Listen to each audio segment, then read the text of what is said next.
Assalamualaikum warahmatullahi.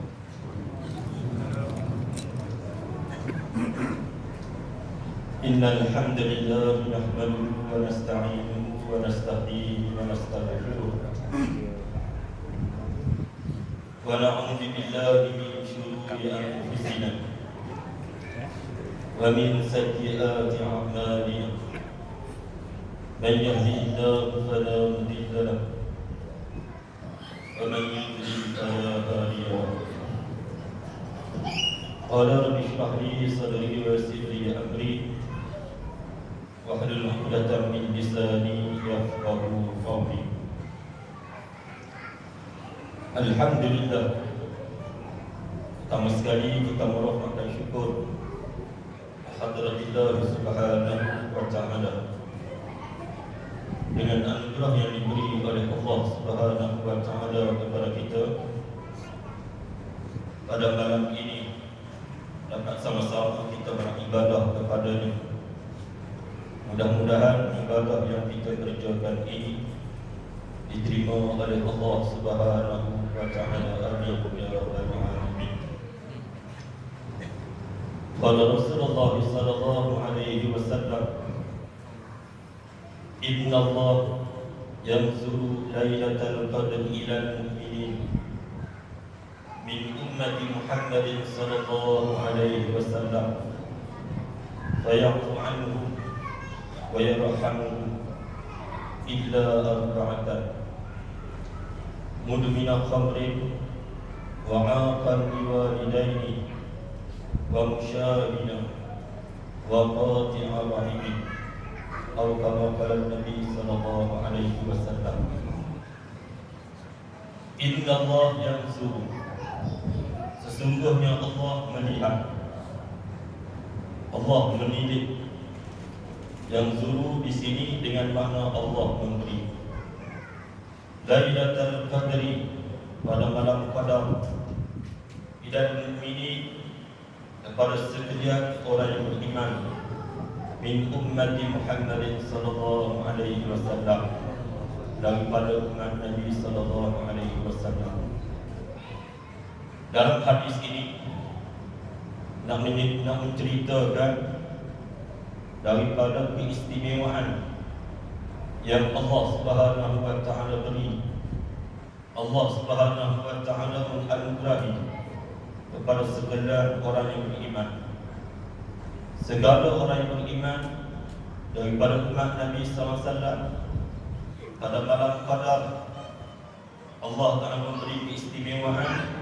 Fayaghfu anhum, Allah Subhanahu wa Ta'ala memberi kemaafan kepada mereka itu.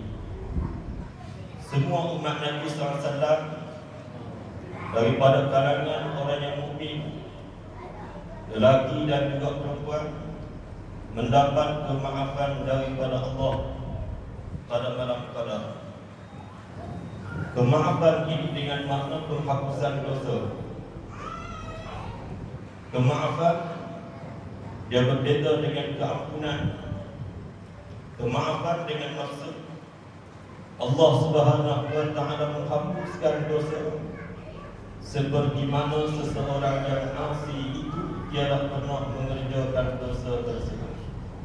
Itu yang dimaksud dengan kata kemaafan. Kalau keampunan, Allah Ta'ala mengampuni dosa, dosa yang telah lalu dan juga dosa yang lagi akan datang. Itu keampunan. Contohnya berkaitan dengan kelebihan fadilah sembahyang tarawih masalan, imanan wa ihtisaban ghufira lahu ma taqaddama min dhanbi wa ma ta'akhkhar. Dia diampuni dosa, yakni dosa kecil, dosa yang telah lalu dan juga dosa yang lagi akan datang. Itu yang dimaksud dengan kata ghufira, keampunan. Adapun di dalam hadis ini, fayaghfu anhum, Allah memberi kemaafan dengan makna dihapuskan dosa, seperti mana beliau tiada pernah mengerjakan dosa. Jadi keistimewaan yang sangat besar diberi oleh Allah pada malam Qadar. Kalau kita lihat di dalam kitab tasawuf, khususnya dalam Ihya Ulumuddin, dia ada satu doa, tapi doa ini kebiasaan diamalkan oleh orang yang salih, yaitu pada malam Jumaat dan juga pada harinya. Doa yang sangat pendek tetapi merangkumi segala jenis kebajikan. Sebab malam Jumaat dengan hari Jumaat ini, dia ada waktu yang mustajab, waktu yang sangat pendek. Jadi tak kalau begitu, ulama menghimpunkan satu doa yang lafaznya itu sangat pendek tetapi maknanya itu segala jenis kebajikan merangkumi di situ. Doanya, Allahumma inni as'aluka al-'afwa wal-'afiyah. Pendek saja. Minta kemaafan daripada Allah, kemudian minta afiah daripada Allah, dengan makna minta kebaikan dunia dan juga akhirat. Itu yang dimaksud dengan kata afiah. Jadi kita bacalah doa kerana di malam Jumaat. Contohlah sebelum puasa, bacalah waktu kita mau. Wa yarhamuhum, dalam hadis tadi keistimewaan yang kedua, wa yarhamuhum, dan Allah Ta'ala merahmati mereka itu. Allah Ta'ala mencurahi rahmat dengan maksud Allah Ta'ala memberi ihsannya.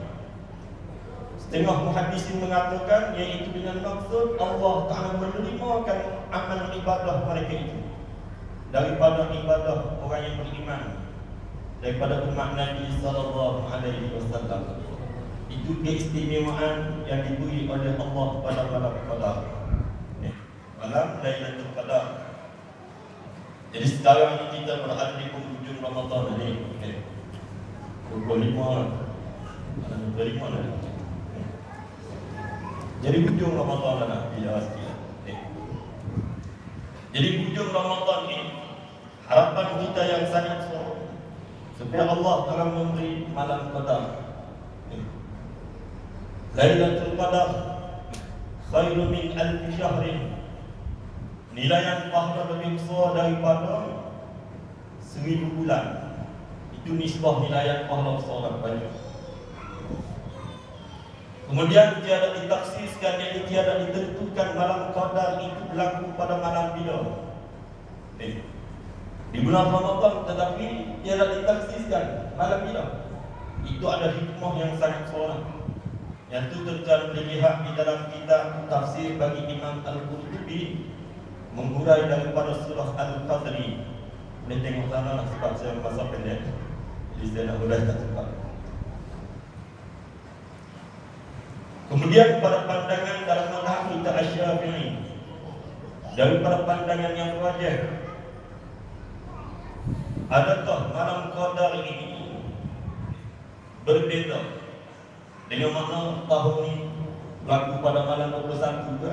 Masalah tahun depan berlaku malam 22. Pandangan yang rajih mengatakan di pandangan ulama ni, jadi itulah malam Qadar berlaku dengan hal keadaan ketetapan. Tetap dengan maksud kalau malam yang 27, mana kata 27 sampai kiamat. Itu pandangan yang rajih. Muqabil baginya itu menyalahi. Itu pandangan ulama. Tapi dalam mazhab kita Syafi'i, pandangannya daripada pandangan yang rajih iaitu 27 lah. Ini pandangan ulama. Jangan bagi 27 saja, tetapi tidak ditaksiskan. Sebab itu pondok-pondok, bukan di pondok zaman dulu lah. Di pondok belah Kedah Malaysia, belah Kedah ni, belah Pari Panjang kan.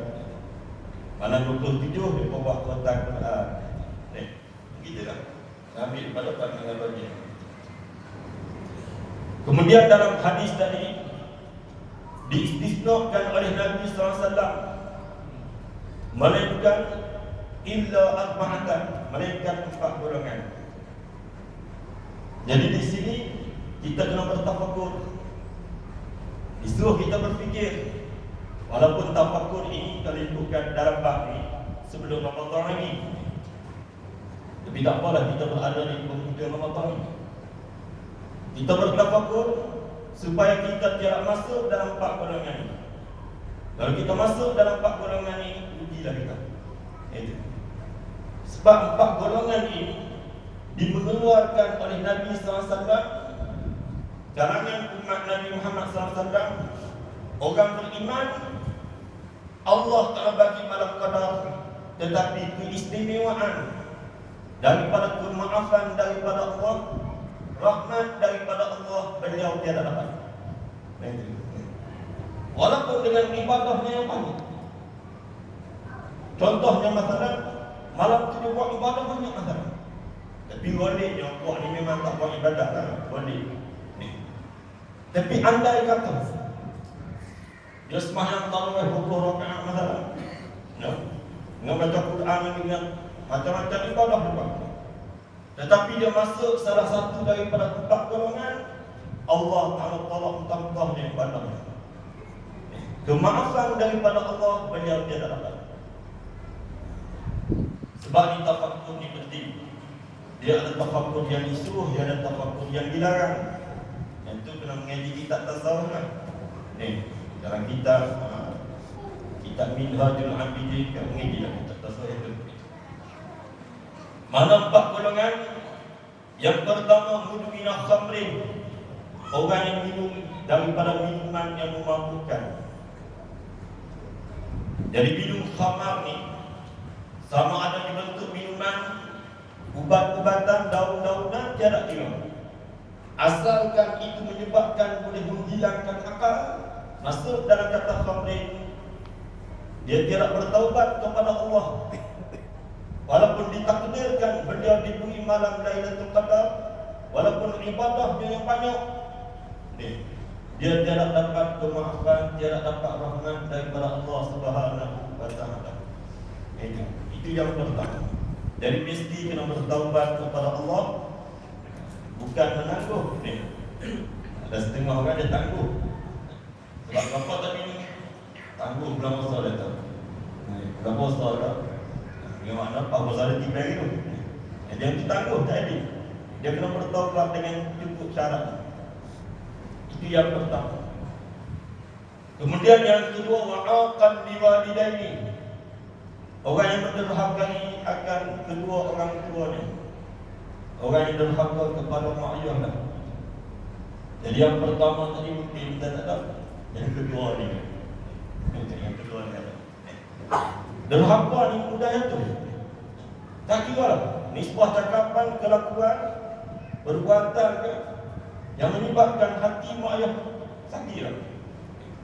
Yang menyebabkan hati mak ayah kita ni terasa hati, tak sedap hati dengan kelakuan kita tu, dengan cakapan kita ni. Imannya dengan sebab kita kasar kan, dengan sebab kita lawan perintahnya, masuk dalam kata akan liwalidaini. Bahkan dalam Quran sebut wala takullahu maqfi, hatta walaupun cakap sekalipun, apatah lagi dengan perkara yang lebih besar daripada tu. Lawan perintah makanan. Walaupun diberi malam qadar, walaupun dia ibadah yang banyak, tiada dapat daripada keistimewaan pada malam Lailatul Qadar. Jadi yang tu mestilah kita kena bertaubat kepada Allah. Mak ayah kita masih ada, minta halal, minta kemaafan dengan segera. Jangan tangguh lagi, yang tu wajib tu. Macam mana kalau mak ayah kita dah mati, dah meninggal dunia? Dalam hadis menyatakan, man zara ila abawaihi aw ahaduhuma fi kulli jum'atin ghafarallahu lahu wa kana barran biwalidayhi. Sikitlah. Man zara, barang siapa yang ziarah ila abawahi, kepada kedua orang tuanya, yakni ziarah kubur. Wahabi nak kata biar kat dia lah tu. Biar kat dia. Aw ahaduhuma, atau salah satu daripada keduanya. Dalam hadis menyatakan fi kulli jum'atin, pada tiap-tiap Jumaat. Tiap-tiap Jumaat, pagi ke petang ke malam juga. Di dalam kitab tersebut yang paling afdal pada waktu malam. Benar kira malam kita lakukan. Sama kita orang Melayu ni tak kuat tu. Kalau net tak tahu pun, nak lalu tepi tak tahu lah. Kelebihannya, ghafara lahu, Allah Taala pun dosanya. Wa kana barran bi walidayhi, Allah Taala kira dari orang yang berbakti kepada mak ayah. Jadi lelaki pun boleh ziarah, wanita pun boleh ziarah. Tetapi wanita itu mempunyai syarat-syarat yang tertentu. Di antaranya kena tutup aurat dengan sepenuhnya. Dia kena memakai pakaian yang tidak menarik akan perhatian lelaki yang ajnabi. Dia boleh memakai akan perhiasan dan sebagainya. Itu supaya apa? Mendapat manfaat bagi orang yang diziarahi, iaitu si mati, dan juga mendapat manfaat bagi orang yang menziarahi. Kemudian yang ketiga, wa musyahina, golongan musyahid. Golongan musyahid tiada dapat kemaafan daripada Allah pada malam qada. Musyahid ini siapa dia? Kata muhaddis ni, muqiduna lil adawah, orang yang menyalakan api permusuhan, orang yang suka berkelahi, orang yang jadi batu api, suka bergaduh. Malam qada tiada dapat keistimewaan. Yang keempat, waqati'ur rahimin, orang yang putus akan silaturahim. Gaduh dengan adik-adik, supaya tak dapat kelebihan pada malam qada. Jadi daripada hadis ini sebagai targhib, iaitu menggemarkan kepada kita sebagai orang yang mukmin beribadah pada malam qada. Bahkan orang mukmin daripada umat Nabi sallallahu alaihi wasallam, walaupun dengan ibadahnya yang tak banyak masalah, tetapi dia tidak masuk dalam 4 golongan tadi, dia mendapat keistimewaan pada malam qada, kemaafan dan juga rahmat, apatah lagi dengan ibadah yang banyak. Sebagai tarhibnya, nak menakuti supaya jangan kita masuk di dalam 4 golongan yang saya sebutkan tadi dalam video. Kemudian sebagai akhirul kalam, akhir kalam ini lebih mudahnya ni. Sebagai akhir kalam, jadi alhamdulillah di surah kita tadi pagi ada yang mulai, jadi datang kita sekarang. Yang mulai ini bukan kelebihan besar. Dia termasuk salah satu daripada sifat dan juga kelakuan orang yang benar-benar muttaqin, tapi dengan jalan istiqamah lah. Tapi tak apalah, bulan Ramadan ini sebagai panggil riyadhah nanti, sebagai nak mujahadah nafsu. Mudah-mudahan dengan barakahnya kita boleh bawa sampai tubik Ramadan nanti. Bahkan disebut dalam Al-Quran, kanu qalilan minal laili ma yahja'un, adalah mereka itu qalilan minal laili, sedikit tidur di waktu malam, qa'imina bil laili, bangun di waktu malam beribadah kepada Allah. Bahkan disebut dalam hadis daripada Asma binti Yazid an Rasulullah SAW, yuhsyarun nas fi sa'idin wahidin yaumal qiyamah, dihalau manusia pada satu halaman yang rata, iaitu di padang mahsyar. Manusia duduk di padang mahsyar, fayunadi munadin, ada panggilan, ada seruan, ainal ladina kanat tatajafa junubuhum 'anil madaji', mana golongan yang bangun beribadah, renggang belakang mereka itu beribadah kepada Allah di waktu malam. Wahum qalil, dan bermula mereka itu qalilun, dengan istilah kira, dengan mana sangat sikit. Orang yang boleh beribadah di waktu malam istiqamah walaupun dengan 2 rakaat sembahyang, tak banyak sikit. Dan perintah fayadkhuluna al-jannah, masuk dalam syurga bighairi hisabin, dengan tiada dihitungnya amal. Itu yang kelebihan yang diberi oleh Allah pada orang yang istiqamah bangun qiyamul lail di waktu malam. Kemudian tsumma yumarun nas ila hisab, Allah telah perintah manusia lain pergi kepada hitungan amal. Jadi mudah-mudahan kita menjahadah diri dan juga riyadhah latih. Mudah-mudahan kita berbangun di waktu malam beribadah kepada Allah. Dan sebagai peringatan kepada kita semua, segala amal ibadah sebagai dasar yang bergantung kepada ilmu, itu penting sekali. Ilmu apa?